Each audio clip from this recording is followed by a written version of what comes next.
سورہ البقرہ آیت نمبر 159 اور 160،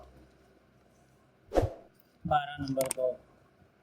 اعوذ باللہ من الشیطان الرجیم، بسم اللہ الرحمن الرحیم۔ ان الذین یکتمون ما انزلنا من البینات والہدی من بعد ما بیناہ للناس فی الکتاب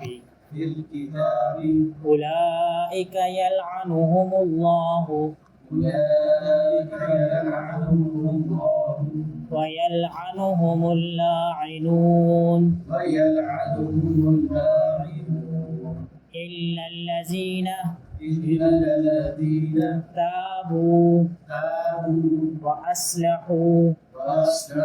وبينوا فأولئك أتوب عليهم وأنا التواب الرحيم۔ ان الذین، بے شک وہ لوگ، یکتمون جو چھپاتے ہیں، ما اس چیز کو، انزلنا جو ہم نے نازل کیا، من البینات کھلی نشانیوں میں سے، والہدی اور ہدایت، من بعد بعد اس کے، ما بینا ہو کہ ہم نے واضح کر دیا اس کو، للناس لوگوں کے لیے، فی الکتاب کتاب میں، اولئک یہی لوگ ہیں، لعنہم اللہ، یلعنہم اللہ کہ جن پر اللہ تعالی نے لعنت کیا، ویلعنہم اللاعنون اور لعنت کرنے والوں نے جن پر لعنت کیا۔ تو گزشتہ بھی چند آیات کے اندر یہ چیز بارہا گزر چکی ہے کہ یہود جو تھے وہ کچھ باتیں چھپا لیا کرتے تھے۔ ان کی کتاب کے اندر، تورات اور انجیل کے اندر، نبی پاک صلی اللہ علیہ وسلم کے حوالے سے اللہ تعالیٰ نے کھلی نشانیاں بیان کی تھی کہ اس طریقے سے آخر میں ایک پیغمبر آئیں گے، اور اس طریقے سے جو ہے ان کی صورت کے بارے میں بھی تذکرہ ہو چکا تھا، اور جو ان کے آنے کے بعد ہونے والا تھا وہ سب اللہ نے تورات اور انجیل کے اندر پہلے سے بیان کر دیا تھا۔ اور جو یہودیوں کے علماء تھے ان کو ان ساری باتوں کا علم بھی تھا، لیکن وہ ان باتوں کو چھپایا کرتے تھے کہ کئی لوگ اس حقیقت کے اوپر عمل نہ کر لیں اور یہ سارے کے سارے لوگ جو ہے وہ مسلمان نہ ہو جائیں، یہ سارے کے سارے لوگ جو ہے وہ آخری نبی حضرت محمد صلی اللہ علیہ وسلم پر کہیں ایمان نہ لے آئیں۔ اب اگر سارے لوگ مسلمان ہو جائیں اور سب جو ہے وہ آخری نبی پر ایمان لے آئیں تو پھر ان کی جو چودراہٹ ہے یا ان کی جو بڑائی ہے وہ تو ختم ہو جانی تھی۔ اس لیے وہ کیا کرتے تھے کہ وہ یہ نشانیاں چھپایا کرتے تھے۔ اب دیکھیں، یہ نشانیاں بیان کر کے اگر کوئی بھی انسان آخری نبی حضرت محمد صلی اللہ علیہ وسلم پر ایمان لے آئے تو پھر کیا ہونا تھا؟ اس کو ہدایت مل جانی تھی، والہدی، ہدایت مل جانی تھی۔ اب وہ نشانیاں چھپا کر انہوں نے ہدایت کو بھی چھپا لیا، ہدایت کو بھی روک لیا، اور وہ نشانیاں بھی روک دی جو ان کی کتابوں کے اندر موجود تھی۔ تو پھر کیا ہوا کہ پھر ایسے لوگوں پر اللہ تبارک و تعالی لعنت فرماتے ہیں، اور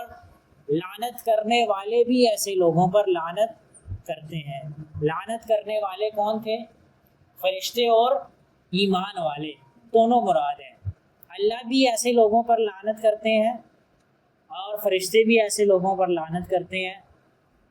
اور ایمان والے جو اس وقت موجود تھے، جو ایمان لے آئے تھے صحابہ کرام، وہ بھی ایسے لوگوں پر لعنت۔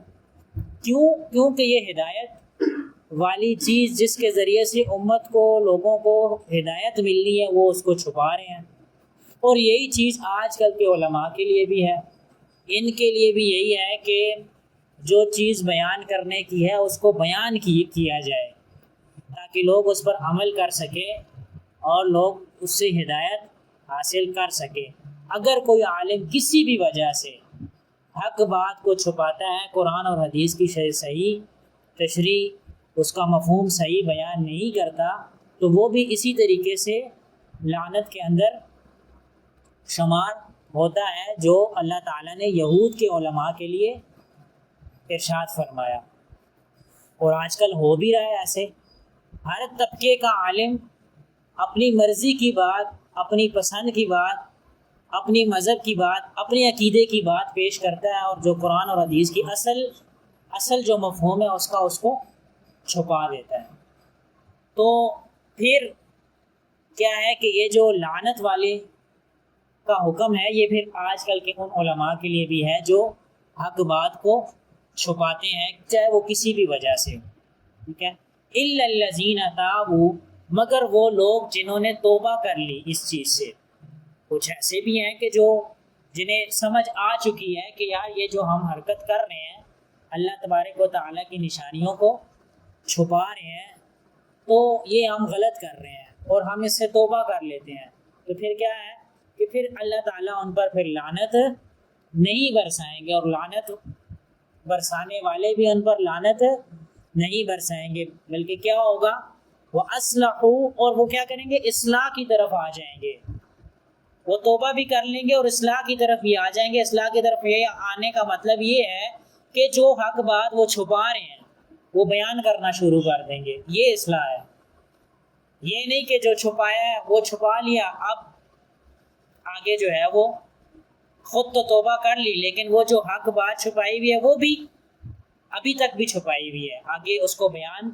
کرنا شروع نہیں کیا۔ تو اصلحو جو چھپائی تھی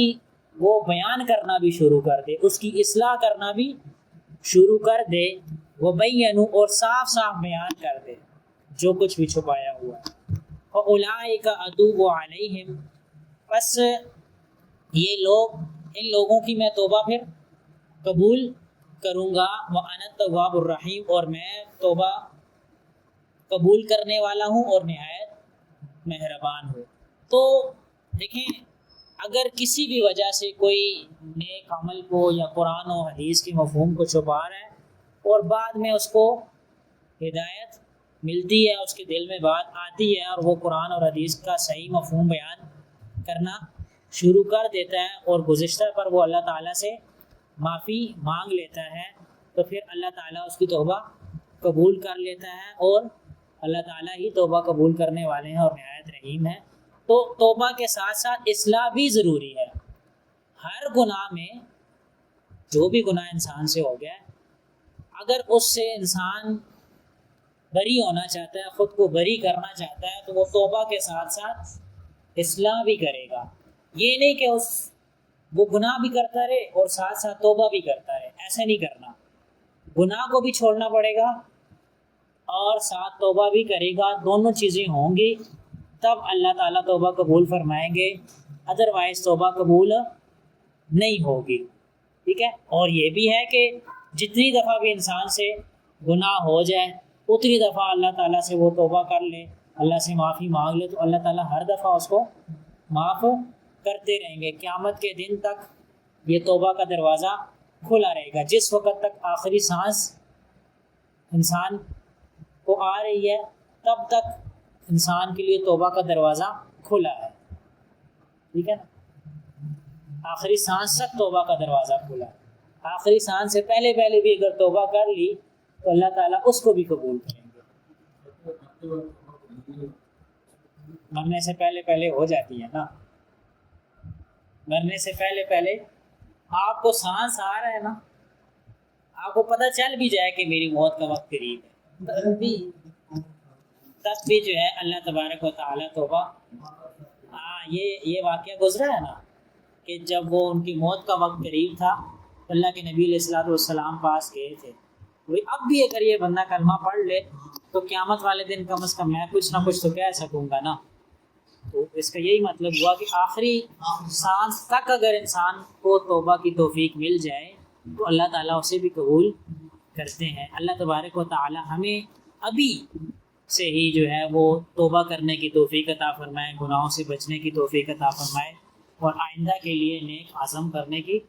توفیق عطا فرمائے۔ سبحان ربک رب العزۃ عما یصفون وسلام علی المرسلین والحمد للہ رب العالمین۔ سبحان ربک رب العزۃ عما یصفون وسلام آمین۔